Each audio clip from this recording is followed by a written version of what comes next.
Kalian pernah kepikiran nggak, gimana ceritanya perang dagang bisa nyenggol harga Bitcoin? Gila ya, dunia makin nyambung satu sama lain. Dan yang satu ini, bakal bikin kalian mikir ulang soal kripto sebagai safe haven.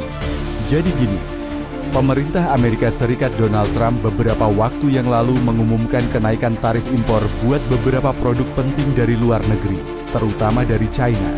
Kelihatannya sepele ya, tapi tunggu dulu, efek dominonya bisa nyentuh kemana-mana, termasuk ke market kripto.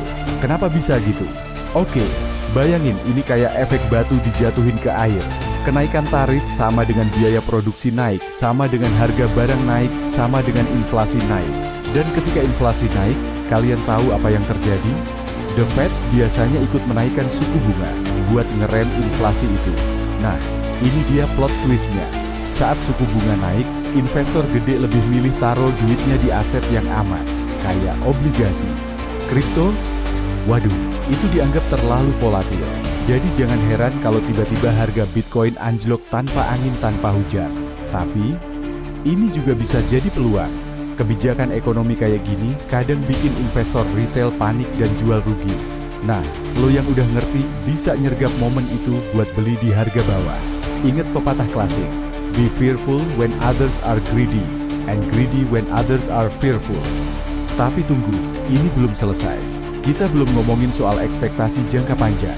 Kalau ketegangan dagang terus meningkat dan ekonomi global makin gak pasti, banyak orang justru nyari alternatif. Dan guess what? Kripto bisa jadi jawabannya. Makanya, meskipun jangka pendek kripto bisa goyang, di jangka panjang, ini bisa justru jadi titik tolak kebangkitan. Apalagi kalau negara-negara lain juga mulai adopsi stablecoin atau CBDC buat ngelindungin ekonominya. Kalian lihat kan sekarang negara-negara BRICS makin galak. Mereka bisa aja pakai kripto buat ngelawan dominasi dolar. Jadi, kesimpulannya apa? Jangan cuma lihat grafik naik turun. Lihat juga narasi besar yang lagi dibentuk. Kebijakan kayak tarif impor Amerika ini bisa ngasih kalian sinyal. Bukan cuma soal arah market, tapi juga soal mutu global terhadap kripto. Kalian harus mulai mikir kayak analis makro. Karena setiap kebijakan punya cerita tersembunyi yang bisa jadi clue buat ngebaca market.